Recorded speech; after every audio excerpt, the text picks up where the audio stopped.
പ്രിയപ്പെട്ടവരെ, സെബാസ്റ്റ്യൻ കവിത അകവും കുറവും എന്ന ഈ സെമിനാറിൽ മോഡറേറ്ററായ Shri P R Narendran, doctor R Sreelatha Varma, doctor K V Sivamani, doctor Lakshmi V S, professor E S Satheesan, പ്രിയപ്പെട്ട കവി സെബാസ്റ്റ്യൻ്റെ ഈ പുറപ്പാട് അറ്റ് 40 എന്ന ഈ കൂട്ടായ്മയിൽ എത്തിച്ചേർന്ന പ്രിയപ്പെട്ടവർ എല്ലാവർക്കും എൻ്റെ വിനീതമായ നമസ്കാരം. ഇവിടെ പുതുകവിതയും സെബാസ്റ്റ്യൻ കവിതയും തമ്മിലുള്ള ഒരു ബന്ധത്തെക്കുറിച്ചാണ് എന്നോട് ഞാനിവിടെ സംസാരിക്കാൻ വന്ന് വിചാരിച്ചിരിക്കുന്നത്. സെബാസ്റ്റ്യൻ മലയാള കവിതാ രംഗത്തേക്ക് കടന്നു വരുന്നത് 80കളിൽ ആണ്. 80കളുടെ അവസാനത്തോടുകൂടിയാണ്. പുറപ്പാടെന്ന സെബാസ്റ്റ്യൻ്റെ ആദ്യ കവിതാ സമാഹാരം വരുന്നത് 85-ലാണ്. അപ്പോൾ അതിനു മുൻപ് ഉള്ള കാലത്ത് എഴുതപ്പെട്ട, അതായത് വളരെ 10-18 വയസ്സിലുള്ള ഒരു ടൈമിൽ എഴുതിയ കവിതകളാണ് പുറപ്പാടെന്ന രീതിയിൽ സമാഹരിച്ചിരിക്കുന്നതെന്നാണ് ഞാൻ മനസ്സിലാക്കുന്നത്. ഈ 80കൾ എന്ന് പറയുമ്പോൾ മലയാളത്തിലെ മോഡേണിസത്തിൻ്റെ അന്ത്യഘട്ടമാണ്, അവസാന ഘട്ടമാണ്. 80കളായപ്പോഴത്തേക്കും മലയാളത്തിൽ ആധുനികത മുന്നോട്ട് വെച്ച കാവ്യ അഭിരുചിക്ക് മാറ്റം വരികയും കവിത ആധുനികതയിൽ നിന്ന് എങ്ങനെ മുന്നോട്ട് പോകാം എന്ന ഒരവസ്ഥ വളരെ ചെറുപ്പക്കാരായി എഴുതി തുടങ്ങുന്ന കവികളിൽ വളരെ ശക്തമായി തുടർന്നു വരികയും ചെയ്യുന്നുണ്ടായി.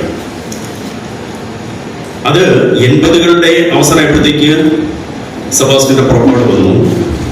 വിജയലക്ഷ്മിയുടെ കവിത മൃഗശിക്ഷകൻ വരുന്നത് 80കളിലാണ്. സ്ത്രീ സ്വത്വത്തിൻ്റെ അതിശക്തമായ ആവിഷ്കാരത്തോടെ മൃഗശിക്ഷകൻ എന്ന കവിത വരുന്നു. അങ്ങനെ VM ഗിരിജയുടെ ചില കവിതകൾ, അതിലെ സാവിത്രി രാജീവൻ്റെ ചരിവ് പോലുള്ള പുസ്തകങ്ങളൊക്കെ 80കളിലാണ് വരുന്നത്. പക്ഷെ 80കളിൽ വന്ന ഈ കവിതകളിൽ സാവിത്രി രാജീവൻ്റെ കവിതകളായാലും VM ഗിരിജയുടെ അത് 90കളിലാണ്. പ്രണയം ഒരു ആൽബം എന്ന് പറയുന്ന പുസ്തകത്തിൽ 90കളിലാണ്. സാവിത്രി രാജീവൻ്റെ കവിതകളിലൊക്കെ KG ശങ്കരപിള്ള മുന്നോട്ട് വെച്ച കവിതയുടെ ഒരു അനുഭവ പശ്ചാത്തലം ആ കവിതകൾ വായിക്കുമ്പോൾ നമുക്ക് തോന്നുമായിരുന്നു. പക്ഷെ 90കളോട് കൂടിയാണ് മലയാള കവിത ആധുനികത മുന്നോട്ട് വെച്ച സൗന്ദര്യ സങ്കല്പങ്ങളെ അടിമുടി മാറ്റാനുള്ള കഠിനമായ അന്വേഷണം മലയാള കവിതയിൽ ഉണ്ടാകുന്നത് 90കളിലാണ്. പ്രധാനമായിട്ടും ഈ 90കളിൽ ഉണ്ടായ കവിതയിലെ മാറ്റം എന്താണെന്ന് ചോദിച്ചാൽ അത് ഭാഷാപരമായ മാറ്റമാണെന്നാണ് ഞാൻ വിശ്വസിക്കുന്നത്.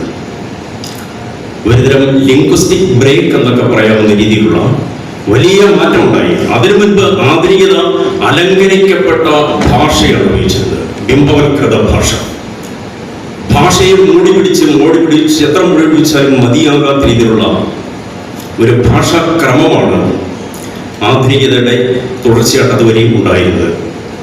ബിംബങ്ങൾ കൊണ്ട് രാഷ്ട്രീയ സമീപനങ്ങളെ അതിവൈകാരികതയോടെ അതിഭാവുകത്വത്തോടെ അവതരിപ്പിക്കുന്ന രീതി, രാഷ്ട്രീയ സമീപനങ്ങൾ, അതിനെയാണ് പൊളിറ്റിക്കൽ മോഡേണിസം എന്നൊക്കെ നമ്മൾ അതിനെ വിശേഷിപ്പിച്ചത്. ആധുനികത മുന്നോട്ട് വെച്ച മോഡേണിസം പൊളിറ്റിക്കൽ മോഡേണിസമായിരുന്നു. സച്ചിദാനന്ദൻ്റെ കവിതകളായാലും ശങ്കരപിള്ളയുടെ ബംഗാൾ പോലുള്ള കവിതകളായാലും ചുള്ളിക്കാടിൻ്റെ കവിതകളിലൂടെ അവതരിപ്പിച്ച കവിതകളിലൊക്കെ മുന്നോട്ട് വെച്ച രാഷ്ട്രീയം അതിഭാവുകത്വം നിറഞ്ഞ ഒരു രാഷ്ട്രീയ സങ്കല്പമായിരുന്നു.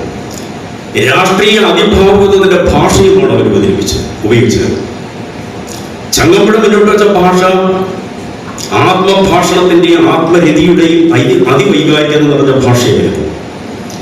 പക്ഷേ ആധുനികത മുന്നോട്ട് വെച്ച പൊളിറ്റിക്കൽ മോഡേണിസത്തിന്റെ അതിവൈകാരികത, കാൽച്ചുവട്ടിൽ ടൈം ബോംബ് പുകയുമ്പോൾ അഭിനയം മറന്ന നടന്റെ ഭാഗം അഭിനയിക്കുന്നതാം എന്നൊക്കെ പറഞ്ഞ് സച്ചിദാനന്ദൻ എഴുതിയ ശങ്കരപിള്ളയുടെ ബംഗാൾ പോലുള്ള ബംഗാളിൽ മാത്രം നിൽക്കുന്ന, ബംഗാളിലൂടെ ഉണ്ടാകാൻ പോകുന്ന ഒരു നക്സൽ വിപ്ലവത്തെ പറയുന്ന കവിത ഒക്കെയാണ് ഉള്ളത്. അത് രാഷ്ട്രീയ അതിഭാവുകത്വത്തിന് കവിതയായിരുന്നു. പക്ഷേ ഇത്തരത്തിലുള്ള കവിതകളെ പാടെയും ഉപേക്ഷിച്ചുകൊണ്ട് ഇതിൽ നിന്ന് എങ്ങനെ മുന്നോട്ട് പോകാമെന്നുള്ള അതിശക്തമായ അന്വേഷണം 90കളിൽ മലയാള കവിതയിലുണ്ടായി, ചെറുപ്പക്കാരിലുണ്ടായി. ആധുനികതയുടെ നിഴല് പോലും ഇല്ലാതെ ആധുനികത മുന്നോട്ട് വെച്ച ഭാഷാക്രമത്തെ മുഴുവൻ ഇല്ലാതാക്കിക്കൊണ്ടുള്ള ഒരു ഭാഷാക്രമമാണ് പുതുകവിത മുന്നോട്ട് വെച്ചത്. അത് നമ്മുടെ സംസാര ഭാഷയ്ക്കും സാഹിത്യ ഭാഷയ്ക്കും ഇടയിലുള്ള ഒരു പകരം ഭാഷ എന്നൊക്കെ നമുക്ക് വിശേഷിപ്പിക്കാവുന്ന ഒരുതരം ഭാഷാക്രമം. ആധുനികത മലയാള കാവ്യ ചരിത്രത്തിൽ വലിയ വിപ്ലവങ്ങളൊക്കെ ഉണ്ടാക്കി, വൃത്തത്തില് താളത്തില് ഒക്കെ വലിയ വിപ്ലവം ഉണ്ടാക്കി. പക്ഷെ അപ്പോൾ ഭാഷയിൽ വലിയ അട്ടിമറി നടത്താൻ ആധുനിക കവികൾക്കായില്ല. ഒരു വരേണ്യവർഗ ഭാഷയാണ്, ഒരു എലൈറ്റ് ഗദ്യമാണ് ആധുനിക കവികൾ ഉപയോഗിച്ചിരുന്നത്. അതായത് കാവ്യഭാഷ എന്ന് പറഞ്ഞാൽ വേറെന്തോ ഒരു വിശേഷപ്പെട്ട ഭാഷയാണ് എന്ന ഒരു സങ്കല്പം ഇതിന്റെ പിന്നിലുണ്ടായിരുന്നു. അതുകൊണ്ട് സാധാരണ സംഭാഷണ ഭാഷയോട് ഒത്തു നിൽക്കാത്ത ഒരു വരേണ്യ എലൈറ്റ് ഗദ്യമായിരുന്നു ആധുനിക കവികൾ മുന്നോട്ട് വെച്ചത്. ഈ ഭാഷാക്രമത്തെ പാടെ തകർത്തുകൊണ്ടാണ് പുതുകവിത മുന്നോട്ട് വന്നത്. നമ്മുടെ പരിസര ജീവിതത്തെ ആധുനികത ആവിഷ്കരിച്ചിരുന്നില്ല. അത് വലിയ മകളുടെ പനിക്കിടക്കയിലിരുന്ന് ലോകകുലത്തെ കുറിച്ച് ചർച്ച ചെയ്യുന്ന അതിഭാവത്ത് നിറഞ്ഞ കാവട്യം നിറഞ്ഞ ഒരുതരം രാഷ്ട്രീയ സമീപനങ്ങൾ. പനി എന്ന് പറഞ്ഞ രാഷ്ട്രീയ കവിതയാണ് ഞാൻ ഉദ്ദേശിക്കുന്നത്. സച്ചിദാനന്ദ മകൾ പനിച്ച് കിടക്കയിൽ കിടക്കണം, പനിച്ച് പുള്ളി കിടക്കുമ്പോൾ ലോകകുലത്തെ കുറിച്ച് ചർച്ച ചെയ്യുന്ന കവിതയാണല്ലോ. ഇങ്ങനെയുള്ള അതിഭാവുകത്വത്തെ അതിവൈകാരികതയെ മുഴുവൻ ഉപേക്ഷിച്ചുകൊണ്ട് നമ്മുടെ പരിസരത്തിലേക്ക്, നമ്മുടെ ചുറ്റുവട്ടത്തെ ജീവിതത്തിലേക്ക് കവികൾ അവരുടെ കണ്ണു തുറന്ന് നോക്കാൻ തുടങ്ങി. അങ്ങനെയുള്ള ഒരു മാറ്റമാണ് പുതുകവിതയിലെ ഭാഷാപരമുള്ളത്. അവിടെ പരിസര ജീവിതത്തെ ആവിഷ്കരിക്കാൻ പരിസര ഭാഷയാണ്. നമ്മൾ ശ്വസിക്കുകയും ഭക്ഷണം കഴിക്കുകയും ഒക്കെ ചെയ്യുന്ന ഒരുതരം ഭാഷ, നമ്മളെപ്പോഴും ഉപയോഗിക്കുന്ന ഭാഷ. ഈ ഭാഷയിലൂടെ എന്തുകൊണ്ട് നമ്മുടെ ജീവിതത്തിൽ ആവിഷ്കരിച്ചുകൂടാ എന്ന ചിന്ത പുതുകവികൾക്ക് സ്വാഭാവികമായിട്ടുള്ള സന്ദേഹങ്ങളുണ്ട്. അവരാവിഷ്കരിക്കാൻ തുടങ്ങി. ഈ ഘട്ടത്തിലാണ് സെബാസ്റ്റ്യന്റെ കവിതയിൽ നമ്മൾ കാണേണ്ടത്. പുറപ്പാടിന് ശേഷം പുറപ്പാടിൽ അന്യതാബോധത്തിന്റെ ചില പ്രശ്നങ്ങളൊക്കെ കടന്നു വരുന്നുണ്ട്. പുറപ്പാട് എന്ന കവിതയിൽ തന്നെ, സെബാസ്റ്റ്യന്റെ പുറപ്പാട് എന്ന കവിതയിൽ തന്നെ അങ്ങനെയുണ്ട്. ദേശാടന പക്ഷികൾ മുഴുവൻ ഉപേക്ഷിച്ചു പോകുമ്പോൾ ഒരു കുരുവി, മഞ്ഞുകൊണ്ട് തൂവൽ ചിറക് തകർന്ന ഒരു കുരുവി പറന്നു പോകാൻ പറ്റാതെ അവിടെ കിടക്കുന്ന ഒരു പുതിയ കാലത്തിന്റെ വരവിന് വേണ്ടി കാത്തിരിക്കുന്ന ആൾക്കൂട്ടത്തിൽ ഉപേക്ഷിക്കപ്പെടുന്ന ആധുനികതയുടെ അന്യതാബോധത്തിന്റെ ചെറിയ പ്രതിഫലനമൊക്കെ ഉണ്ട്. അസ്വാഭാവികമാണത്. പക്ഷെ അത്ഭുതകരമായൊരു പ്രശ്നം, സെബാസ്റ്റ്യന്റെ 90കളിലെ കവിത അതിഗംഭീരമായൊരു മാറ്റമാണ്, കുതിച്ചു ചാട്ടാണ് ഭാഷ തുടങ്ങിയത്. ഞാൻ ഈ നേരത്തെ പറഞ്ഞ ഈ പുതിയ കവികൾ മുന്നോട്ട് വെച്ച ഒരു ഭാഷാക്രമം സെബാസ്റ്റ്യന്റെ കവിതയിൽ വളരെ കൃത്യമായിട്ട് ഉപയോഗിക്കാൻ സെബാസ്റ്റ്യന് കഴിയുന്നുണ്ട്. ഇതില് ഈ ആധുനികതയിൽ നിന്നും പുതുകവിതയിലേക്കുള്ള മാറ്റം എന്താണെന്ന് ചോദിച്ചാൽ അതിൽ ഭാഷാപരമായ മാറ്റമുണ്ട്, സോഷ്യോളജിക്കലായ മാറ്റമുണ്ട്, പൊളിറ്റിക്കലായ മാറ്റമുണ്ട്. ഇതെല്ലാം ഈ കവിതയിലേക്ക് കടന്നു വരും. കേവലം ഒരു ക്രാഫ്റ്റിന്റെ പ്രശ്നമല്ല പുതുകവിത മുന്നോട്ട് ചെയ്യുന്ന സൗന്ദര്യ ശാസ്ത്രവുമാണ്. 90കൾ എന്ന് പറയുമ്പോൾ ആഗോളവൽക്കരണത്തിന്റെ ഭാഗമായി തുറന്ന വിപണിയുടെ ഒരു ഇടപെടൽ വരികയുണ്ടായി. അപ്പോൾ സ്വതന്ത്രമായ വിപണിയുടെ ഒരു സംസ്കാരം ഇവിടത്തേക്ക് കടന്നു വരികയും അതിനടിസ്ഥാനമാക്കിയുള്ള സാമ്പത്തിക വിനിമയ ക്രമങ്ങൾ ഇവിടെ രൂപീകരിക്കപ്പെടുകയും ചെയ്തു. തുറന്ന വിപണിയുടെ നമ്മുടെ ജീവിതത്തിലേക്ക് വിപണി സംസ്കാരം കടന്നു വന്നു, പരസ്യ സംസ്കാരം കടന്നു വന്നു. ഇതെല്ലാം നമ്മുടെ ജീവിതത്തെ ആകെ മാറ്റിമറിക്കുകയുണ്ടായി. അതിലുപരി ഏറ്റവും പ്രധാനപ്പെട്ട മാറ്റം ടെക്നോളജിക്കലായ ഒരു വലിയ കുതിച്ചുചാട്ടമാണ്, സൈബറിന്റെ ഇടപെടൽ. പലരും പറയുന്നത് 2006 ശേഷം ഇവിടെ ബ്ലോഗ് രചനകൾ തുടങ്ങിയതോടുകൂടിയാണ് മലയാളത്തിൽ സൈബർ സാഹിത്യം ഉണ്ടായത്. ചുമ്മാതാണ്. 80കളുടെ അവസാനം 90കളുടെ ആരംഭത്തിലാണ് അയ്യപ്പ പണിക്കരുടെ വീഡിയോ മരണം പോലെയുള്ള കവിതകൾ വരുന്നത്. അമ്മയുടെ മരണം, അമേരിക്കയിൽ ഇരിക്കുന്ന മകനെ വീഡിയോയിൽ പകർത്തി അയച്ചു കൊടുക്കണം എന്ന് പറയുന്ന ഒരു കവിതയാണല്ലോ അത്. മരിക്കുമ്പോൾ ബോറാക്കി മരിക്കരുതെന്ന് പറയണം എന്നൊക്കെ പറയുന്ന ഒരു കവിതയാണ്. അത് ഗംഭീര കവിതയാണ്. പക്ഷേ ലോകത്തുണ്ടാകുന്ന കേരളത്തിൽ ഒരു വിഷയം ഉണ്ടായി കാണില്ല. 90കളോടുകൂടിയാണ് സിലിക്കൺ വാലിയിൽ ഈ സൈബറിന്റെ പ്രവർത്തനങ്ങൾ ആരംഭിക്കുന്നത്. അതിനു മുൻപേ തന്നെ ഈ വിർച്വൽ റിയാലിറ്റി എന്നൊക്കെ പറയുന്ന ഒരു സാധ്യത വെച്ച് നമുക്ക് ഈ വീഡിയോ പഠനത്തെ കാണാം. അങ്ങനെ 90കളിൽ തന്നെ ഈ സൈബറിന്റെ ഇടപെടൽ മലയാള കവിതയിലേക്ക് കടന്നു വരികയുണ്ടായി. ടെക്നോളജിയുടെ കുതിച്ചുചാട്ടം, ഇതൊക്കെ നമ്മുടെ സോഷ്യൽ ക്രമത്തെ, സാമൂഹ്യ ക്രമത്തിൽ വലിയ മാറ്റങ്ങളുണ്ടാകും. അപ്പോൾ നമുക്ക് പഴയ രീതിയിലുള്ള ബിംബവൽകൃത ഭാഷ കൊണ്ടോ കാൽപ്പനികതയുടെ അതിവൈകാരികത ഭാഷ കൊണ്ടോ നമുക്ക് ലോക യാഥാർത്ഥ്യങ്ങളെ, രാഷ്ട്രീയത്തെ, നമ്മുടെ വ്യക്തി ജീവിതത്തിന്റെ വൈരുദ്ധ്യങ്ങളെ ഒക്കെ ആവിഷ്കരിക്കാൻ നമുക്ക് കഴിയാതെ വരും. അങ്ങനെ പലതരത്തിലുള്ള പരീക്ഷണങ്ങൾ പുതുകൃതിയിൽ സൈബർ, പാരഡിയും, ആസ്റ്റിഷൻ, ഡീകൺസ്ട്രക്ഷൻ ഉൾപ്പെടെയുള്ള അതിഗംഭീര പരീക്ഷണങ്ങൾ, പരിസര ജീവിതത്തെ കവിതയിലേക്ക് കൊണ്ടുവരിക, പുതിയ ഒരു ഭാഷാക്രമം രൂപീകരിക്കുക, ഇതൊക്കെയാണ് പുതുകവിത മുന്നോട്ട് വെച്ചത്. ഞാൻ അത്ഭുതപ്പെട്ടു പോയത് സെബാസ്റ്റ്യൻ ഈ കവിതയിൽ ആക്രി എന്ന ഒരു കവിതയുണ്ട്.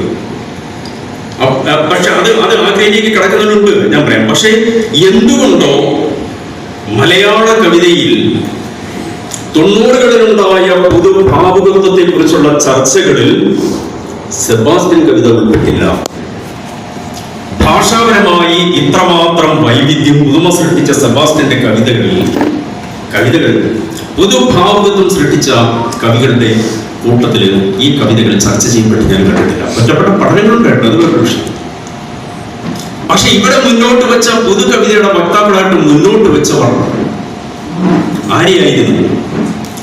സച്ചിദാനന്ദന്റെയും KG ശങ്കരപ്പിള്ളയുടെയും ചുള്ളിക്കാടിന്റെയും കാവ്യ രീതികളെ, ആധുനികതയെ അനുസരണയോടെ പിന്തുടർന്നു വന്ന ഒരു കാവ്യഭാവുകത്വത്തെയാണ് പുതിയ തലമുറയുടെ കാവ്യഭാവുകത്വത്തിന്റെ വക്താക്കളായി മുന്നോട്ട് വെച്ചത്. അത് ചരിത്രപരമായ വലിയ അബദ്ധമായിരുന്നു. ഇത് കുറെ കാലത്തേക്കെങ്കിലും മലയാളത്തിലെ പുതു കവിതയുടെ അന്വേഷണത്തെ വിലങ്ങുവെക്കുന്നതായിരുന്നു. അതിന്റെ സ്വാഭാവികമായ പരീക്ഷണങ്ങളെ തടയുന്നതായിരുന്നു. ആ കാലത്ത് എഴുതിയ പല കവിതകളെ അന്ന് എനിക്കറിയാം. അൻപതലി, അനിത തമ്പി, പി രാമൻ, പി രാമേന്ദ്രൻ, ഇവരുടെയൊക്കെ കവിതകളാണ് മലയാളത്തിലെ പുതു കവിതകളെന്ന തെറ്റായ ഒരു മുന്നോട്ട് വയ്ക്കലാണ് അന്നുണ്ടായത്. പി രാമേന്ദ്രന്റെ കവിത നമുക്കറിയാം. വൈലോപ്പിള്ളിയുടെയും ഇടശ്ശേരിയുടെയും കാവ്യ പാരമ്പര്യത്തിൽ നിന്നുകൊണ്ട് എഴുതാം. അത് പൂർവ്വ ആധുനിക കാവ്യ പാരമ്പര്യത്തിൽ നിന്ന് എഴുതപ്പെട്ട കവിതകളാണ്. മാമ്പഴക്കല നടന്ന കവിത വാങ്ങുക, കുടിക്കുക, പുറത്തേക്ക് എറിയുക എന്നൊക്കെ പറഞ്ഞെങ്കിലും അത് വളരെ പ്രത്യക്ഷത്തിലുള്ള സാധനമായിട്ടല്ലാതെ ഭാഷയിൽ നിന്നും ഒരു മാറ്റവും വരുത്താൻ കഴിഞ്ഞില്ല. അൻവറലിയുടെ ഏകാന്തതയുടെ 50 വർഷം എന്ന കവിത അതിദീർഘമായ ഒരു കാവ്യ ആധുനികതയുടെ സച്ചിദാനന്ദന്റെ ഒക്കെ കവിതകളുടെ അതേ സംഘടന പിൻപറ്റുന്ന കവിതയായിരുന്നു. അർക്കൻ അകാലത്തിൽ കൊത്തിനുറുക്കി പുലരി ഇറച്ചി, 99 എഴുതിയ അന്നത്തെ കവിതയാണ്. അർക്കൻ അകാലത്തിൽ കൊത്തിനുറുക്കി പുലരി ഇറച്ചി. ഇത് ബിംബവൽകൃത ഭാഷയാണ്. ഈ ഭാഷയ്ക്ക് പോയി 90കളായപ്പോഴത്തേക്ക് ഇവിടെ സൈബറിന്റെയും പാരഡിയുടെയും പാസ്റ്റിഷിന്റെയും ഒക്കെ തീ പിടിച്ച പരീക്ഷണങ്ങൾ പുതുകവികൾ നടത്തിക്കൊണ്ടിരിക്കുമ്പോഴാണ്. അതിന്റെ കേന്ദ്രം അയ്യപ്പ പണിക്കരായിരുന്നു. അയ്യപ്പ പണിക്കർ തന്നെ പുതുകവിതയിൽ എന്തെല്ലാം പരീക്ഷണം നടത്താമോ അതെല്ലാം കാണിച്ചു. ആധുനികതയിൽ നിൽക്കുകയും ആധുനികതയിൽ നിന്നുകൊണ്ട് പുതിയ പുതിയ പരീക്ഷണങ്ങൾ നടത്തുകയൊക്കെ ചെയ്ത ആ ഒരു കാലഘട്ടത്തിൽ വീണ്ടും ഈ പഴയ ആധുനികതയെ എഴുന്നള്ളിക്കുകയും അതേയാണ് പൊതുകവിത ഭാവുകത്വമായിട്ട് വ്യാഖ്യാനിക്കുകയും ചെയ്തത്. അതിന്റെ ലക്ഷ്യം നമുക്കറിയാൻ കൃത്യമായിട്ടും. ഇവിടെ അവരുടെ എനിക്ക് ദാഹിക്കുന്നു ലോകമേ നീയും ഞാനും തമ്മിൽ തനിത തമ്മിഴുത, നമുക്കറിയാം ആധുനികതയുടെ നിലവിളിയാണ്. ഇതൊക്കെയാണ് അവിടെ മുന്നോട്ട് വെച്ചത്. അപ്പൊ ഈ മുന്നോട്ട് വെച്ച ഈ തെറ്റായ കാവ്യ ഭാവുകത്വത്തിന്റെ പ്രതിഷ്ഠിക്കലിലൂടെ സംഭവിച്ചത് അതിശക്തമായ പരീക്ഷണങ്ങൾ. സെബാസ്റ്റ്യന്റെ കവിത ഉൾപ്പെടെയുള്ള മറ്റ് കവിതകളുടെ അതിശക്തമായ പരീക്ഷണങ്ങൾക്ക് മാധ്യമങ്ങളിൽ ഇടം കിട്ടാതെ പോകുന്ന ഒരവസ്ഥയെ. കാരണം പ്രോത്സാഹിപ്പിക്കപ്പെടുന്ന മറ്റേതാണ്, അത് എളുപ്പമാണ്. ആധുനികത അന്ന് നമ്മൾ എങ്ങനെ എഴുതിയാലും, ഇരുന്നെഴുതിയാലും, കിടന്നെഴുതിയാലും, നടന്നെഴുതിയാലും ആധുനികതയുടെ ഒരു കാവ്യഭാഷ നമ്മളെ സ്വാധീനിക്കാൻ സ്വാഭാവികമാണ്. പക്ഷെ അതിനെ വിച്ഛേദിക്കുന്നിടത്താണ് വിഷയം. അങ്ങനെ വിച്ഛേദിച്ചുകൊണ്ട് എഴുതിയാണ് ഒരു ഉടൽ മാത്രം എന്നൊക്കെ പറയുന്ന അദ്ദേഹം എന്ന് പറയുന്ന കവിതയിൽ സെബാസ്റ്റ്യൻ എഴുതി. അങ്ങനെ ഈ ചർച്ച ചെയ്യപ്പെടാതെ പോയ ഈ സെബാസ്റ്റ്യന്റെ ഉൾപ്പെടെ മറ്റനേകം കവികളുടെ, തോമസ് കുട്ടിയുടെ ഉൾപ്പെടെ JNKC, രാജു പള്ളികുന്നം, എത്ര കവികളാണ് ഈ പൊതുനാട്ട് കവിതാ രംഗത്തേക്ക് വന്നത്. സൈബറിനെയൊക്കെ ആവിഷ്കരിച്ചോണ്ട് വന്നു. പക്ഷേ ഇത് ഇന്ന് മലയാള കവിതയുടെ വലിയ ചർച്ച ചെയ്യപ്പെട്ട് കഴിഞ്ഞു.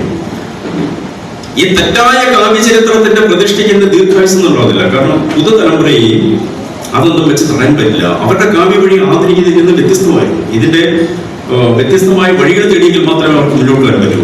സെബാസ്റ്റ്യന്റെ ആക്രി എന്നൊരു കവിതയുണ്ട്. ആക്രി എന്ന കവിത, ഈ കവിത ഞാനിപ്പം ഇതില് സൂപ്പർ ഫാസ്റ്റ് സിഗ്നലിൽ കിടക്കുകയാണ്. അടച്ചിട്ട കടയ്ക്ക് മുന്നിൽ പഴയ ഇരുമ്പുരുപ്പടികൾ തിരയുന്നു ഒരാൾ. ആക്രി സാധനങ്ങൾ തിരയുകയാണ്. അത് നോക്കി ഷട്ടറിൽ ചാരി വെറുതെ ഇരുന്നു മിണ്ടുന്നു ഒരുവൾ. ഇത് നോക്കി വെറുതെ ഇരുന്ന് മിണ്ടുന്നു ഒരുവൾ. തുരുമ്പെടുത്ത അവളുടെ എല്ലിച്ച കൈകൾ, അവളുടെ കൈകൾ തുരുമ്പെടുത്തതാണ്. കമ്പി നൂലുകൾ പോലെ മുടിയിഴകൾ കമ്പി നൂലുകൾ പോലെയാണ്. മുഷിഞ്ഞ ചേര. ഉടനെ എന്തോ പറഞ്ഞ് ചിരിച്ച് അവൾ മുഖമുയർത്തി. താമര പോൽ വിരിഞ്ഞു ബസ്സിൽ നേർക്കാ കണ്ണുകൾ. അവൾ ബസ്സിന്റെ നേർക്ക് കണ്ണുകൾ ഉയർത്തി നോക്കി. അത് കണ്ട് വിസ്മയിച്ച എന്നെയും മറ്റ് യാത്രികരെയും അടക്കമുള്ള ബസ്സിനെയും ഞൊടിയിട കൊണ്ട് പഴയ ഇരുമ്പ് വിലയ്ക്ക് വാങ്ങി അവൾ നോക്കിയതോടെ ഇരുമ്പ്, ആ ബസ് ഒരു ആക്രി വസ്തുവായിട്ട് പറയും. നമ്മൾ മുകുന്ദന്റെ കഥയിൽ രാധ മാത്രം എന്ന് പറയുന്ന കഥയൊക്കെ വായിച്ചിട്ടുണ്ടല്ലോ. അവൾ നോക്കുമ്പോൾ അവൾ ഗർഭിണിയായി എന്നൊക്കെയുള്ള ഇത് ഇവൾ നോക്കുമ്പോഴത്തേക്ക് ഈ വണ്ടി, ഈ സൂപ്പർ ഫാസ്റ്റ് ആക്രി സാധനമായിട്ട് മാറി. അവളുടെ മുടിയിഴകൾ കമ്പിനൂലുകൾ പോലെയാണ്, കൈകൾ തുരുമ്പിച്ച കൈകളാണ്. അവള് പഴയ ഇരുമ്പ് വിലയ്ക്ക് വാങ്ങി അവൾ സിഗ്നൽ വീണു. അനങ്ങിയില്ല സൂപ്പർ ഫാസ്റ്റ് ആക്രി സാധനമായിട്ട് അവൾക്ക് കിടക്കണം. ട്രാഫിക് സിഗ്നലിൽ കിടക്കുകയാണ്. വണ്ടികൾ ഇങ്ങനെ പുറകെ വന്നിങ്ങനെ ഫോണടിച്ച് ബഹളമുണ്ടാക്കുന്നു. വണ്ടി മാറ്റാൻ പറ്റില്ലല്ലോ, ആക്രി സാധനമായ. അനങ്ങിയില്ല സൂപ്പർ ഫാസ്റ്റ്. ഫോണടികൾ തുരിതുരെ. അവിടെ എഴുന്നേറ്റ് ധൃതിയിൽ വന്ന് ഞങ്ങളുടെ ബസ്സിനെ അനായാസം ഇറക്കിയെടുത്ത് അവളുടെ ഇരുമ്പ് വണ്ടിയിലേക്ക് കിട്ടും. ഈ ആക്രി ആയിത്തീരുന്ന സൂപ്പർ ഫാസ്റ്റ് എടുത്ത് അവളുടെ ആക്രി സാധനങ്ങൾ ശേഖരിക്കുന്ന വണ്ടിയിലേക്ക് കിട്ടും. സെബാസ്റ്റ്യന്റെ മിക്ക കവിതകൾക്കുള്ള ഒരു സവിശേഷത, അതിനകത്തൊരു മാജിക്കൽ റിയലിസത്തിന്റെ വലിയ സാധ്യത അതിനകത്ത് നമുക്ക് കണ്ടെത്താൻ പറ്റും. അത്ഭുതകരമായിട്ടുള്ളത് വരുന്നുണ്ടോ ആ മാജിക്കൽ റിയൽസ് എത്ര നാച്ചുറൽ ആയിട്ടാണ് സെബാസ്റ്റ്യൻ കൊണ്ടിരുന്നത്.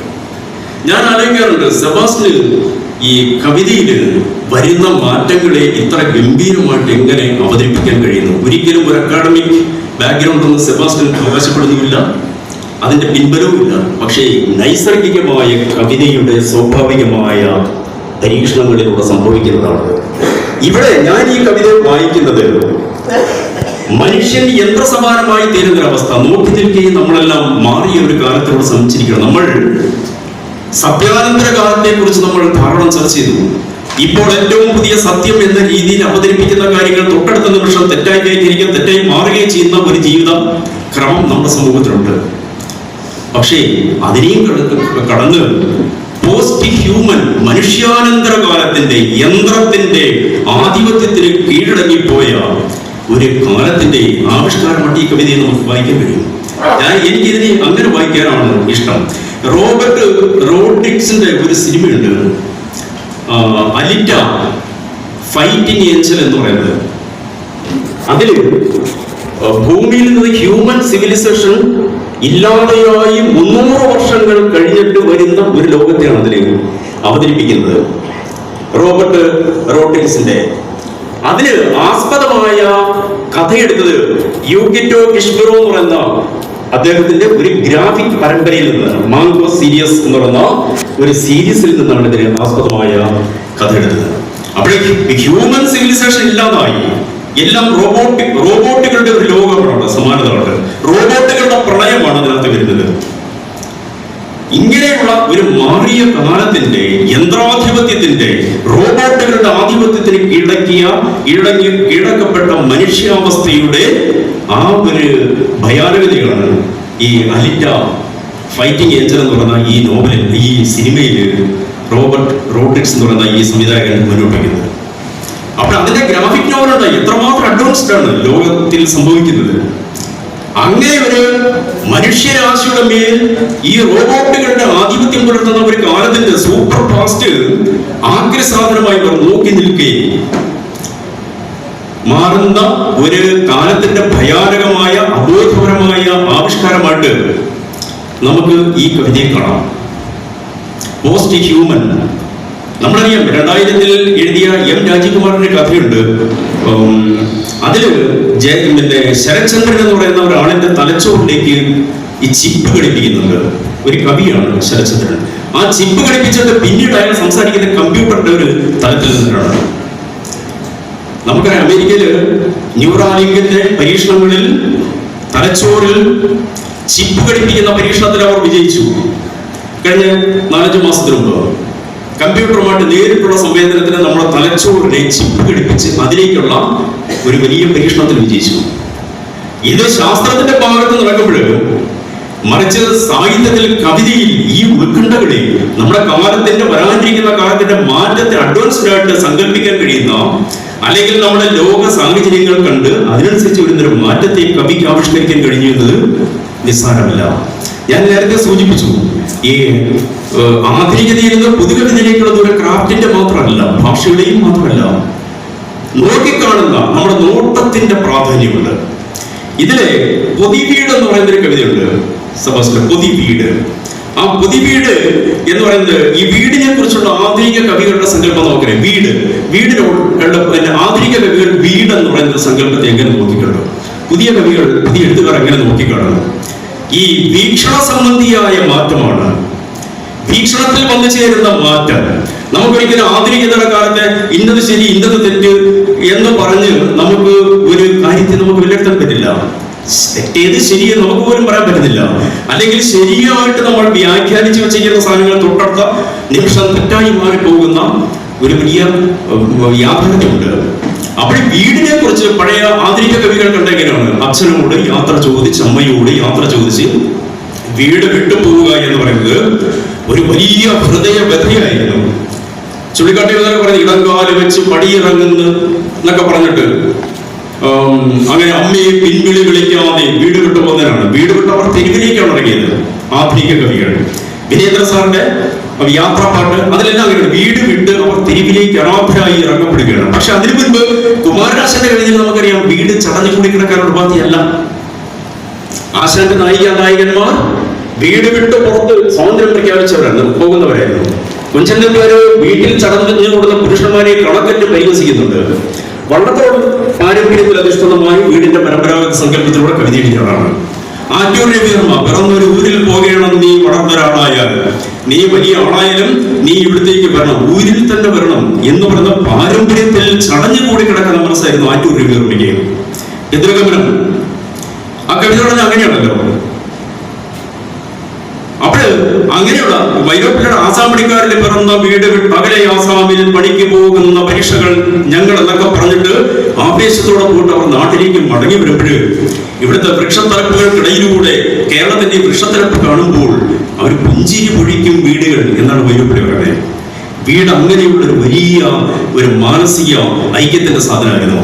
പക്ഷേ സെബാസ്റ്റ്യൻ ഈ കവിതയിൽ എന്തുകൊണ്ട് ആധുനികത മുന്നോട്ട് വെച്ച, അതുവരെയും മലയാള കവിത മുന്നോട്ട് വെച്ച കവിതയിൽ നിന്ന് ഇത് പൊതുഭാവുകത്വം പ്രകടിപ്പിക്കുന്നു എന്നതിന്റെ കാരണമാണ് ഞാനിവിടെ സൂചിപ്പിക്കുന്നത്. ഇവിടെ സെബാസ്റ്റ്യന്റെ വീട് പൊതിഞ്ഞ് ബാഗിൽ സൂക്ഷിക്കാവുന്ന വീടാണ്. പോകുന്നിടത്തെല്ലാം കൂടെ കൂട്ടാം വീടിനെ. നമ്മൾ വീട്ടിലേക്ക് ചടഞ്ഞു കൂടല്ല, മടങ്ങിപ്പോവുകയല്ല. നമ്മൾ എവിടെ പോകുന്നോ അവിടേക്ക് നമുക്ക് നമ്മുടെ വീടിലേക്ക് കൂട്ടാം എന്ന് പറയുകയാണ്. വിളിക്കേണ്ടതുപോലെ വിളിച്ചാൽ ഒട്ടും മടിക്കാതെ അവ വരും എന്ന് സെബാസ്റ്റ്യൻ എഴുതുന്നു. പൊതിഞ്ഞെടുക്കാൻ പാകത്തിൽ അവ ചുരുങ്ങി ചെറുതായി തരും എന്ന് പറയുന്നു. എവിടെ പോയാലും അടുത്ത് തന്നെ നിൽക്കണം വീട്. നമ്മൾ തിന്നുമ്പോൾ അതിനെന്തെങ്കിലും കൊടുക്കണം. ചിലത് പിണങ്ങി ഒളിച്ചോടാൻ നോക്കും. അതീവ ജാഗ്രത വേണം. ഒരിക്കൽ പിറന്ന വീട് നമ്മെ വെറുത്തേക്കാം, ഒരിക്കൽ പിറന്ന വീട് നമ്മെ വെറുത്തേക്കാം. അപ്പോഴും നമുക്കൊരു വീട് വേണമെങ്കിൽ നമ്മുടെ ബാഗിൽ നിന്ന് വീടിനെ തുറന്നെടുത്തൊരു നാട്ടിൻ പുറത്ത് പുഴയോരത്ത് കൊണ്ടുവച്ച് ആ വീട്ടിൽ നമുക്ക് താമസിക്കാം. ചിലപ്പോൾ അവിടെ വരുമ്പോഴത്തെ ഈ കവിത പൊളിറ്റിക്സിലേക്ക് മാറുന്നു. ഈ വീട് ജന്മനാട് നമ്മളെ ആട്ടി ഓടിക്കാം, അല്ലെങ്കിൽ നമ്മുടെ ദേശം നമ്മുടെ ഇവിടുന്ന് പുറത്താക്കാനുള്ള ശ്രമം നടത്താക്കാം, വംശഹത്യയിലേക്ക് തിരിഞ്ഞിരിക്കാം. അപ്പോഴും നമുക്ക് നമ്മുടെ വീടിനെ ഇവിടെ ഉപേക്ഷിച്ചിട്ട് പോണ്ട. എന്റെ വീട് പൊതിഞ്ഞെടുത്ത് എന്നോടൊപ്പം ഞാൻ കൊണ്ടുപോയി ഒരു നാട്ടിൻ പുറത്ത് പുഴയോരത്ത് വെച്ച് ഞാൻ ഈ വീട്ടിൽ താമസിക്കും എന്ന് പറയുന്ന വലിയ സങ്കല്പമല്ലേ? ഇതാണ് വീടെന്ന സങ്കല്പത്തിൽ നിന്ന് സെബാസ്റ്റ്യന്റെ കവിത എത്തിച്ചേർന്ന പൊതുഭാവുകത്വത്തിന്റെ സങ്കല്പം. അലഞ്ഞ് തിരിഞ്ഞ് ദൂരെ ഏതോ ഗ്രാമത്തിലെത്തുമ്പോൾ ബാഗ് തുറന്ന് വീടെടുത്ത് ഒരു പുഴവക്കിൽ വെച്ച് പാർപ്പ് തുടങ്ങാമല്ലോ എന്ന് സെബാസ്റ്റ്യൻ പറയും. പോകുന്നിടത്തെല്ലാം കൊണ്ടുപോകാം വീടിനെ. അപ്പോൾ വീട്ടിലേക്കുള്ള ആ വീട്ടിൽ ചടഞ്ഞുകൂടാനുള്ള പ്രവണതയെ മാറിയിട്ട് നമുക്കൊപ്പം വീട്ടിലേക്ക് കൊണ്ടുപോകും. ഇതിന്റെ ഏറ്റവും പുതിയ വെർഷനാണ് ദീപക് ഉണ്ണികൃഷ്ണന്റെ ടെമ്പററി പീപ്പിൾ എന്ന് പറഞ്ഞതിന് മുമ്പിൽ ബേഡ്സ് എന്നൊക്കെയാണ് നമ്മൾ പറഞ്ഞത്. പക്ഷികളെ പോലെ പറന്ന് ചേക്കേറുന്നവരാണ് മനുഷ്യർ. ഇന്ന് ആരെങ്കിലും നമ്മുടെ തലമുറയിൽ നമുക്ക് ശേഷം വന്ന ഏറ്റവും പുതിയ തലമുറയിൽപ്പെട്ട കുട്ടികൾ ആരെങ്കിലും വീട് ഒരു ബാധയായിട്ട് ഒഴിയാബാധയായിട്ട് കാണുന്നുണ്ടോ? ഇല്ലെന്നാണ് എനിക്ക് തോന്നുന്നത്. അവർ പഠിക്കുന്നത്, ജനിക്കുന്നത് കേരളത്തിൽ, പഠിക്കുന്നത് ഇന്ത്യയുടെ അല്ലെങ്കിൽ വിദേശത്തെ ഏതെങ്കിലും യൂണിവേഴ്സിറ്റികളിൽ, അതും കഴിഞ്ഞിട്ട് അവർ ജോലി ചെയ്ത് വേറൊരു സ്റ്റേറ്റിൽ, അതും കഴിഞ്ഞ് അവർ കല്യാണം കഴിക്കുന്നത് വേറൊരു രാജ്യത്ത് നിന്ന് വേറൊരു രാജ്യത്ത് താമസിക്കും. വീട് ഒരു ബാധയില്ലാതായി മാറുന്നത് പുതിയ കാലത്തിന്റെ ഏറ്റവും വലിയ സവിശേഷതയാണ്. ഇതിന് തൊട്ടു മുൻപുള്ള ഒരവസ്ഥയാണ് സെബാസ്റ്റ്യൻ പുതുകവിതയുടെ 90കളിലുണ്ടായ പുതിയ കാവ്യഭാവുകത്വത്തിന്റെ ഒരവസ്ഥയാണ് സെബാസ്റ്റ്യൻ ഈ കവിതയിലേക്ക് കൊണ്ടുവരുന്നത്. അതുകൊണ്ടാണ് സെബാസ്റ്റ്യന്റെ കവിത പുതിയ ഭാവുകത്വത്തിന്റെ വഴി തിരിച്ചെന്ന് നമ്മൾ പറയുന്നത്. ഇങ്ങനെയുള്ള അന്വേഷണങ്ങളൊന്നുമില്ലാത്ത കവിതകളെയാണ് ഇവിടെ പുതുകവിതകളായി വാഴ്ത്തപ്പെട്ടത്. അതെത്ര വേണമെങ്കിലും എനിക്ക് ദീർഘിപ്പിക്കാൻ പറ്റും. അന്ന് എഴുതപ്പെട്ട കവിതകൾ മുഴുവൻ പറഞ്ഞിരിക്കുമെങ്കിൽ പറയാൻ പറ്റും. പക്ഷേ നമ്മുടെ വിഷയം സെബാസ്റ്റ്യന്റെ കവിത ആയതുകൊണ്ട് ഞാൻ അതിലേക്ക് കടക്കുന്നില്ല. കവിതയുടെ ചരിത്രം സൂചിപ്പിക്കാൻ വേണ്ടി മാത്രം ഞാൻ പറഞ്ഞു പോയതാണ്. സെബാസ്റ്റ്യന്റെ കവിതയിൽ പൊതുവെ കണ്ടുവരുന്ന നമ്മുടെ രാഷ്ട്രീയവും വ്യക്തി ജീവിതവും നമ്മുടെ രാഷ്ട്രീയ സോഷ്യോളജിക്കലുമായിട്ടുള്ള അവസ്ഥകൾ സൃഷ്ടിക്കുന്ന ഒരു മിസ്റ്റിക് എലമെന്റ് ഈ സെബാസ്റ്റ്യന്റെ പല കവിതകളിൽ നമുക്ക് വായിച്ചെടുക്കാൻ പറ്റും. അത് കൂടുതലായും ഈ സെബാസ്റ്റ്യന്റെ കവിതകൾ എന്ന് പറയുന്ന ഈ പുസ്തകത്തിലാണ്. ഒരിക്കലും ആധുനികതയുടെ കാലത്ത് ഈ മിസ്റ്റിസിസത്തിന്റെ ഒരു വലിയ സംഭവം കടന്നു വന്നിരുന്നില്ല. അന്ന് അത്തരത്തിലുള്ള കവിതകളായിരുന്നില്ല, പ്രചരണാത്മക കവിതകളായിരുന്നു. രാഷ്ട്രീയത്തിന്റെ പ്രചരണാത്മകത, സാംസ്കാരികമായ മാറ്റം ഉൾക്കൊണ്ടുകൊണ്ട് സെബാസ്റ്റ്യൻ എഴുതിയ വിൽപ്പന എന്ന കവിതയിൽ അങ്ങനെയാണ്. കേരളീയ ജീവിത പരിസരത്തിൽ വന്നു ചേർന്ന മാറ്റങ്ങളെ പുതിയ കാലത്തിന്റെ അവസ്ഥയിൽ അവതരിപ്പിക്കുകയാണ്. പ്രധാനമായിട്ട് സെബാസ്റ്റ്യന്റെ കവിതയിൽ പറയേണ്ടത് ആത്മീയതയെ കുറിച്ച് ശെൽവമണി സംസാരിക്കുന്നതുകൊണ്ട് ഞാൻ അതിലേക്ക് കടക്കുന്നില്ല. സെബാസ്റ്റ്യന്റെ കവിതയിൽ വന്ന എക്കോളജിക്കൽ വിഷന്റെ ഒരു വലിയ മാറ്റമുണ്ട്. നമ്മുടെ ആധുനികതയുടെ കാലത്ത്, ഞാൻ ഈ ആധുനികത എന്ന് പറയുന്ന ആധുനികതയിൽ നിന്ന് വേറുപെട്ട കാവ്യഭാവുകത്വത്തിന്റെ വക്താക്കളിൽ ഒരാളാണ് സെബാസ്റ്റ്യൻ കൊണ്ടാണ്. അപ്പോൾ അതിന് തൊട്ട് മുൻപുള്ള തലമുറ മുന്നോട്ട് വെച്ച പാരിസ്ഥിതിക ദർശനം എന്തായിരുന്നു? പരിസ്ഥിതിയെ രാഷ്ട്രീയമായിട്ടാണ് ആധുനികർ ഉപയോഗിച്ചത്. കാടവിട മക്കളെ എന്നുള്ള പണിക്കർ സാറിന്റെ കവിത, കാടവിട മക്കളെ, മേടവിട മക്കളെ, കാട്ടുപൂഞ്ചോലയുടെ കുളിരവിട മക്കളെ. ONV കുറുപ്പിന്റെ ഇനിയും മരിക്കാത്ത ഭൂമി, നിന്റെ ആസന്ന പ്രതിയിൽ നിനക്കാർന്ന ശാന്തി, ഇത് നിന്റെ ബ്രാക്കറ്റിൽ എന്റെ ചരമ ശുശ്രൂഷയ്ക്ക് ഹൃദയത്തിൽ എന്നെ കുറിച്ച് ഗീതം എന്ന് പറഞ്ഞു. ഇവിടെ പാരിസ്ഥിതികമായ ദർശനം, മനുഷ്യനാണ് പരിസ്ഥിതിയുടെ കേന്ദ്രം. ആധുനികത മുന്നോട്ട് വെച്ചെങ്ങനെയാണ് ഈ പരിസ്ഥിതിക്ക് ഈ ദുരന്തങ്ങളെല്ലാം വരുന്നത്? മനുഷ്യൻ കാരണമാണ്. പക്ഷെ ഇത്രയും വലിയ വില്ലാളി വീരന്മാരായ മനുഷ്യർ ഈ കൊറോണ പിടിപെട്ടപ്പോൾ എന്തിനാണ് ഇരുട്ടുമുറിയിൽ കയറി വിളിച്ചത്? അർത്ഥപ്രാണൻ മാത്രമായ ഒരു വൈറസിനെ ഭയന്ന് ഭാര്യയിൽ നിന്ന്, മക്കളിൽ നിന്ന്, കൂട്ടുകാരിൽ നിന്ന്, വിദ്യാലയങ്ങളിൽ നിന്ന് ഒക്കെ മാറി ഒളിച്ചുകൊണ്ട് ജീവിക്കേണ്ട ഒരു പ്രതിസന്ധിയിലേക്ക് നമ്മുടെ പുതിയ കാലമെത്തി. മനുഷ്യനാണ് പരിസ്ഥിതിയുടെ കേന്ദ്രമെങ്കിൽ അങ്ങനെ സംഭവിക്കൂ? ഒരിക്കലല്ല. പക്ഷെ ആധുനികത മുന്നോട്ട് വെച്ചത് സൂതം വരെയൊക്കെ മഴവും തീയുമായി വരില്ലയോ നാളെ അവിടെയും നിങ്ങൾ എന്നൊക്കെ ചോദിക്കുന്നുണ്ട്. 4 മരങ്ങൾ വെട്ടി നശിപ്പിക്കുന്നതാണ് ഇവിടുത്തെ വലിയ വിഷയം എന്നാണ് ഇതിലൂടെ നമ്മളൊക്കെ മനസ്സിലാക്കുന്നത്, ഉപരിപ്ലവതയോടെയുള്ള ഒരു സംഭവം. പക്ഷേ സെബാസ്റ്റ്യൻ അങ്ങനെയല്ല കവിതയിൽ. സെബാസ്റ്റ്യന്റെ കവിതയിൽ എത്ര കവിതകൾ വേണമെങ്കിലും നമുക്ക് ചൂണ്ടിക്കാണിക്കാൻ പറ്റും. പാരിസ്ഥിതിക ദർശനം, മനുഷ്യനും സകല ചരാചരങ്ങളും, ഉറുമ്പുകള്, പാമ്പുകള്, പഴുതാരകള്, ജീവിവർഗങ്ങൾ, സൂക്ഷ്മജീവികൾ, ഇതെല്ലാം ചേർന്ന് ഒരു ശൃംഖല പോലെ രൂപപ്പെട്ട ഒരു പാരിസ്ഥിതികമായ സംയോഗത്തിന്റെ ഭാഗമായിട്ടാണ് സെബാസ്റ്റ്യന്റെ കവിതകളിൽ പരിസ്ഥിതി കടന്നു വരുന്നത്. ഞാൻ ഇന്നലെ സെബാസ്റ്റ്യന്റെ ഈ പുസ്തകങ്ങളുള്ള മിക്ക കവിതകളിലൂടെ ഞാൻ ഒരിക്കൽ കൂടി കടന്നുപോയി. അപ്പോഴെല്ലാം എന്നെ അത്ഭുതപ്പെടുത്തിയത് ഇത് പുതിയൊരു ദർശനമാണോ? പക്ഷെ പുതുകവിത മുന്നോട്ട് വയ്ക്കുന്ന ദർശനമാണ്. വിടവങ്ങളോടൊത്ത കൈകൾ തൻ തുടമയിൽ വെച്ചു വരുന്ന സുന്ദരി എന്ന് ചിന്താവിഷ്ണയ സീതയ്ക്കകത്ത് പറയുന്നുണ്ട്.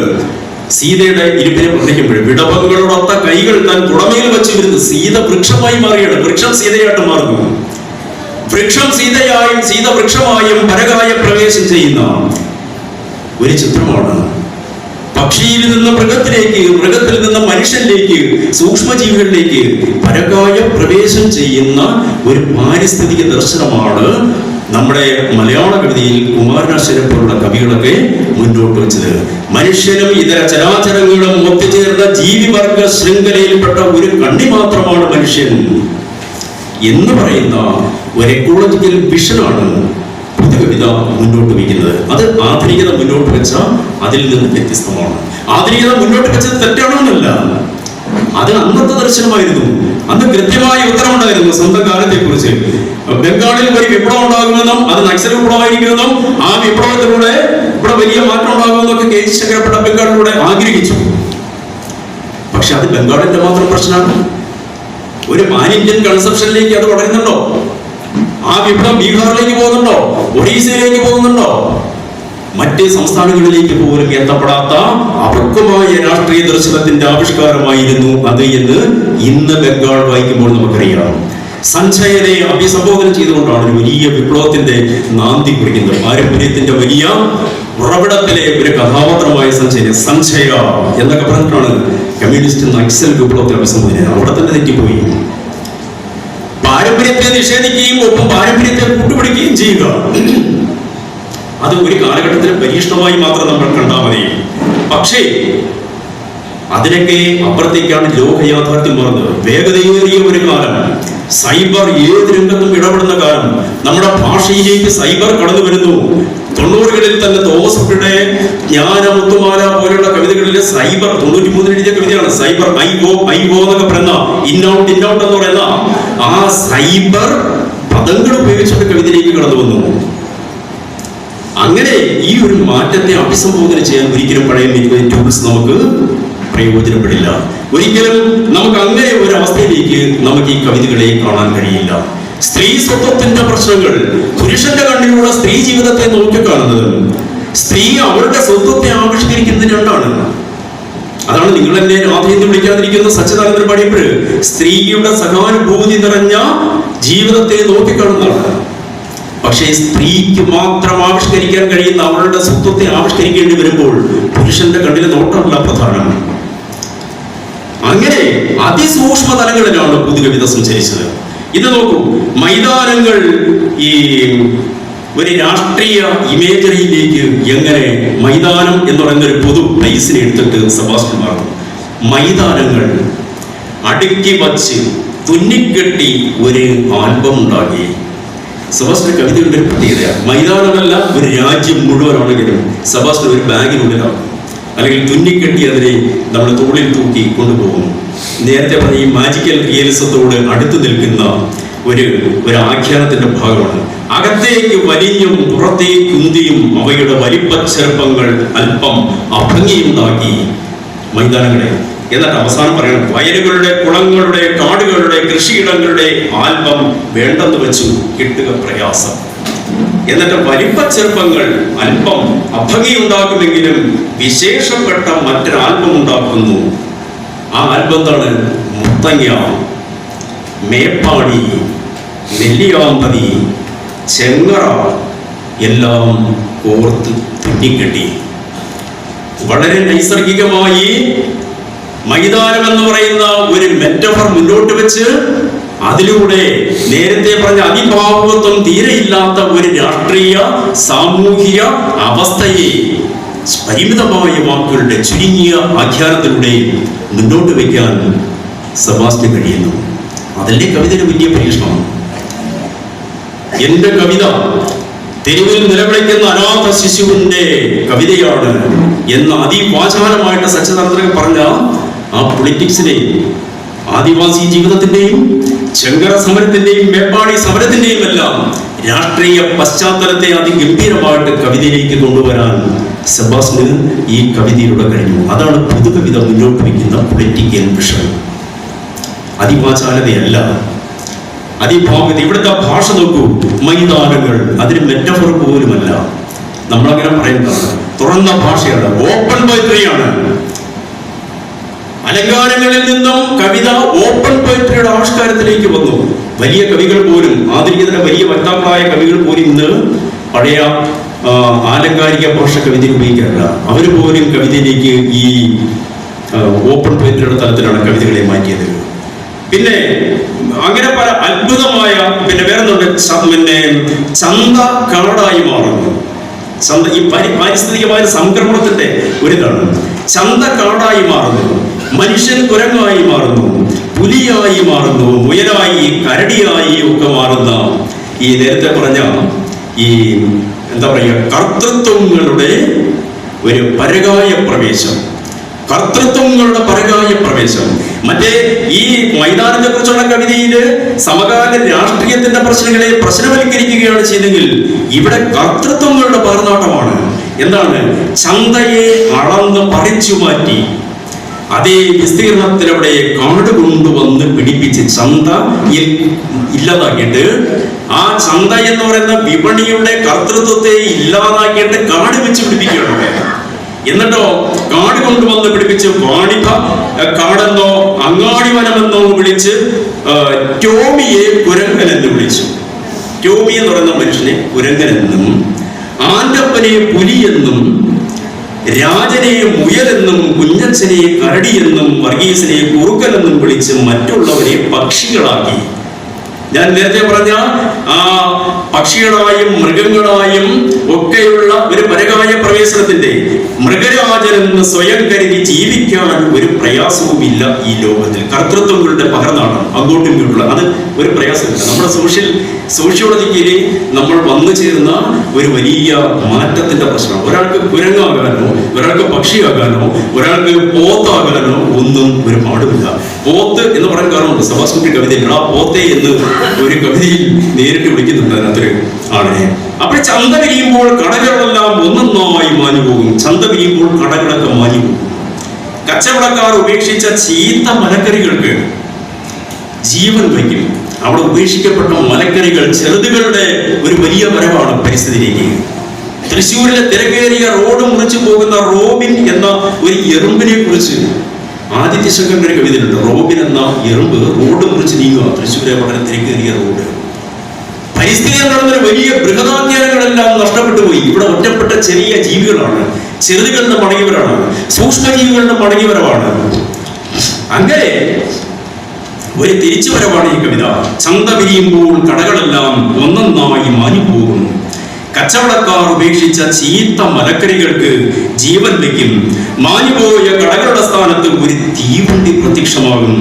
ജീവികളായി തീർന്ന മലക്കറികൾ ജീവികളായി മാറി കമ്പാർട്ട്മെന്റിലേക്ക് ഓടിക്കയറും. പെട്ടെന്ന് മഴ പെയ്യും. ചൂളം പിടിച്ച് മാഞ്ഞു പോകും തീവണ്ടിയായി തീർന്ന കടകൾ. എത്ര ഗംഭീരമായിട്ടാണ് ഈ ഭയങ്കര സ്വാഭാവികതകൾ. ഈ കവിതകളിൽ ഒന്നുമില്ലാന്നൊക്കെ പറഞ്ഞ് ആരെങ്കിലുമൊക്കെ തള്ളിക്കഴിഞ്ഞാലേ അത് നമുക്ക് സഹിക്കാനാവില്ല. എന്താണെന്ന് വെച്ചാൽ ഈ കവിതകളുടെ സൂക്ഷ്മതയാണ്, സൂക്ഷ്മ രാഷ്ട്രീയമാണ്, സൂക്ഷ്മജീവികളുടെ പൊളിറ്റിക്സ് ആണ്. എക്കോളജിക്ക് ഒരു പുതിയ വിഷനാണ് മുന്നോട്ട് വെച്ചത്. പഴയ ആശാനിലൊക്കെ മുന്നോട്ട് വെച്ച, കുമാരൻ ആശാനൊക്കെ മുന്നോട്ട് വെച്ച ആ പാരിസ്ഥിതിക ദർശനത്തിന്റെ പുതിയ വികസിത രൂപമാണ് ഇത്.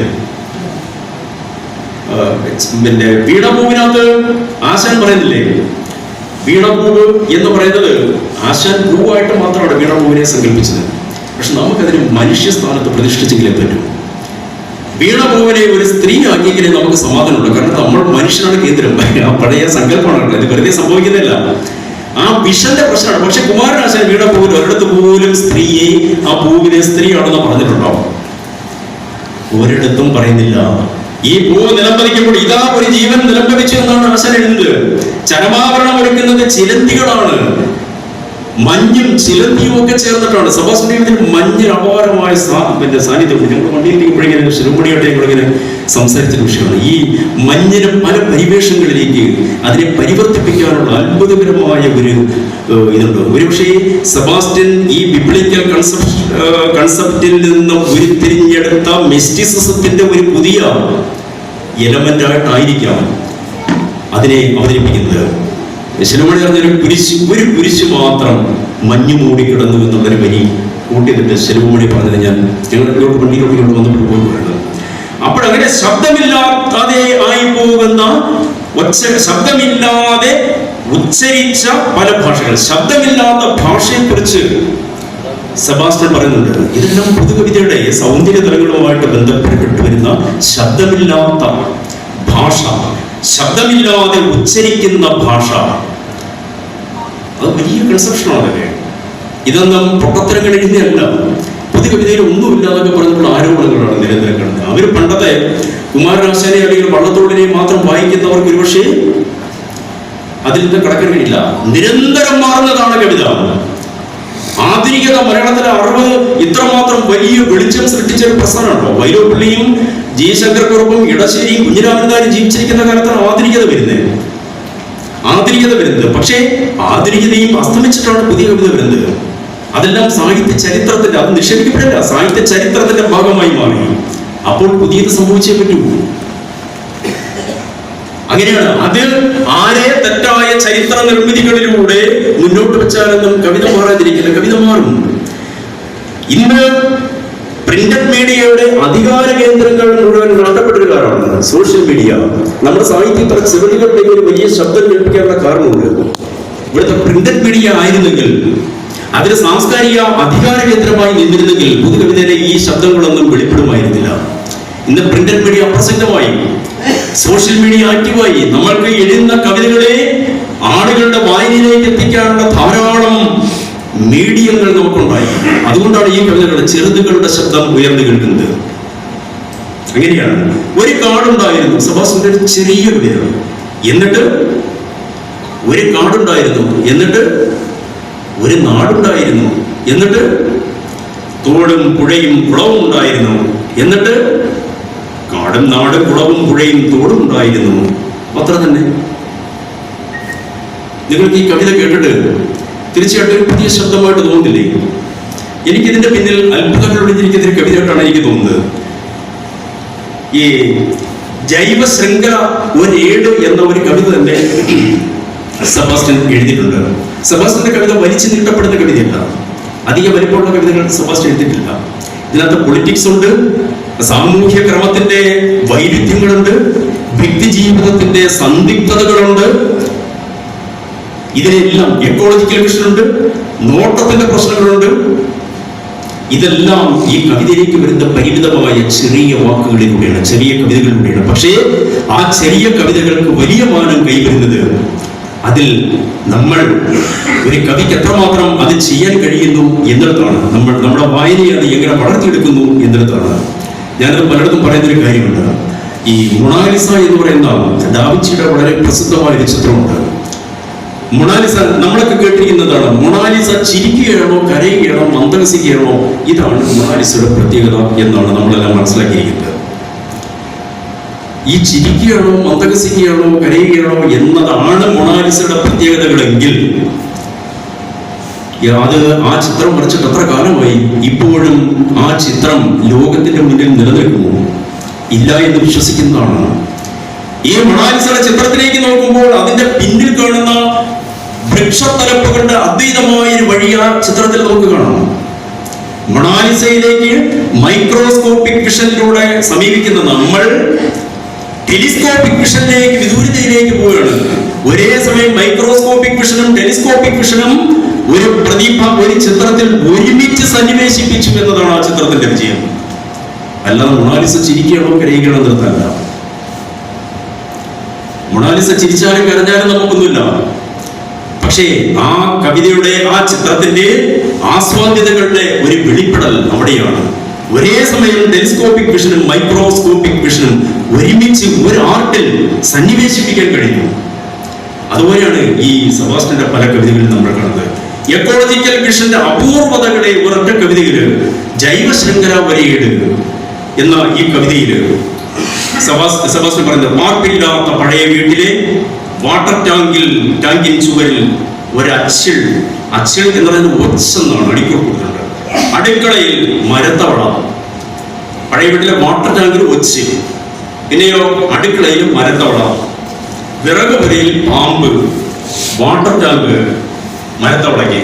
ദൂരവും പ്രയാസവും പാമ്പിനോ അടുക്കള ദൂരമല്ല, ഒന്നിടഞ്ഞാൽ മതി. അടുക്കളയെ വിറകുപുര വിഴുങ്ങുകയും ഇഴഞ്ഞ് മുകളിൽ ചെന്ന് വാട്ടർ ടാങ്കിലേക്ക് ഛർദ്ദിക്കുകയും തുടർന്ന് അടുക്കള വാട്ടർ ടാങ്കിനെ വിഴുങ്ങുകയും വീണ്ടും വിറകുപുര അടുക്കളയെ വിഴുങ്ങി ഇഴഞ്ഞിറങ്ങി ജാഗരൂകനായി പുതിയതായി വരും താമസക്കാരൻ ഡാർവിന്റെ പെരുവിരലിൽ ഒത്തുവാൻ കാത്തിരിക്കുകയും ചെയ്തു. ഇത് ഏതെല്ലാം ഓർമ്മകളിലേക്ക്, അന്വേഷണങ്ങളിലേക്ക് നമ്മുടെ മനസ്സിനെ കൊണ്ടുപോകുന്നു ഈ കവിത. ഡാർവിന്റെ പരിണാമ സിദ്ധാന്തത്തിലേക്ക്, നഗരങ്ങളെ ഗ്രാമങ്ങൾ പടയും എന്ന പഴയ കമ്മ്യൂണിസ്റ്റ് സിദ്ധാന്തത്തിലേക്ക്, അല്ലെ? ഇതെല്ലാം എക്കോളജിക്കൽ ഒരു കണ്ണിയിലൂടെ ചേർത്ത് വെച്ചു എന്നുള്ളതാണ് ഈ കവിതയുടെ വിജയം. ചെറുതുകളെ, വീട്ടിന്റെ ചുറ്റുവട്ടത്തുള്ള നമ്മുടെ പരിസര ജീവിതത്തിന്റെ കാഴ്ചകളെ, പരിസര ജീവിതത്തിന്റെ ചിത്രങ്ങളെ, അനുഭവങ്ങളെ മുന്നോട്ട് വെച്ചുകൊണ്ട് പരിസര ഭാഷയിലൂടെ, നമ്മുടെ സംസാര ഭാഷയോട് ഏറ്റവും അടുത്ത് നിൽക്കുന്ന ഒരു ഭാഷയിലൂടെ, അലങ്കാരങ്ങളില്ലാതെ ഈ കവിതകളുടെ സാധ്യതകൾ, അനേക വിധാനങ്ങൾ സൃഷ്ടിക്കാൻ സെബാസ്റ്റ്യന്റെ ഇതിന് കഴിയുന്നു. മനുഷ്യനും സർവചരാചരങ്ങളും ഒത്തുകൂടുന്ന ഒരു മിസ്റ്റിക് വിഷനാണ് ഈ കവിത മുന്നോട്ട് വെക്കുന്നത്. ഇത് ആധുനികത മനുഷ്യനെ കേന്ദ്രസ്ഥാനത്ത് നിർത്തിയെങ്കിലും അതിന് മുൻപ് ഒ വി വിജയന്റെ നോവലിലൊന്നും അങ്ങനെയുണ്ടല്ലോ. ഒ വി വിജയന്റെ പരാശരൻ എന്ന് പറയുന്ന കഥാപാത്രം, ധർമ്മപുരാണത്തിലെ പരാശരൻ വിപ്ലവം പരാജയപ്പെട്ട് സകലതൻ തകർന്ന് ഹൃദയം തകർന്ന് ഒരു ആൽമരത്തിന്റെ ചുവട്ടിൽ ചെന്നിരുന്ന ആൽമരവുമായിട്ട് സംസാരിക്കുന്ന രംഗമുണ്ട്. അപ്പോൾ ഇദ്ദേഹത്തിന്റെ ഹൃദയ പീഡകൾ ആൽമരത്തിന്റെ ഇലകൾ ഏറ്റുവാങ്ങി, ആൽമരം പ്രകമ്പനം കൊണ്ടു എന്നൊക്കെ പറയുന്ന ഒരു വലിയ സംഭവമുണ്ട്. അപ്പോൾ അവിടെ മനുഷ്യരുടെ കേന്ദ്രസ്ഥാനത്ത് ബഷീറിന്റെ കൃതികൾ മനുഷ്യനും പാമ്പും പഴുതാരയും എല്ലാം ഒന്നാണ്. ഇതിനെ ശിക്ഷിക്കാനോ രക്ഷിക്കാനോ അവകാശം നമുക്കല്ല എന്ന വലിയ പാരിസ്ഥിതിക ദർശനമാണ് മുന്നോട്ട് വെച്ചത്. അപ്പോൾ പാരിസ്ഥിതിക എക്കോളജിക്കൽ വിഷനിലും ഒപ്പം ജീവിതാനുഭവങ്ങളിലും ഭാഷയിലും എല്ലാം സെബാസ്റ്റ്യന്റെ കവിത ആധുനികത മുന്നോട്ട് വെച്ച സൗന്ദര്യ സങ്കല്പങ്ങളിൽ നിന്നും മാറി ഒരു പുതിയ കാവ്യഭാവുകത്വം, പുതിയ കവിതയുടെ ഭാവുകത്വം മുന്നോട്ട് വയ്ക്കാൻ സെബാസ്റ്റ്യൻ കഴിഞ്ഞു.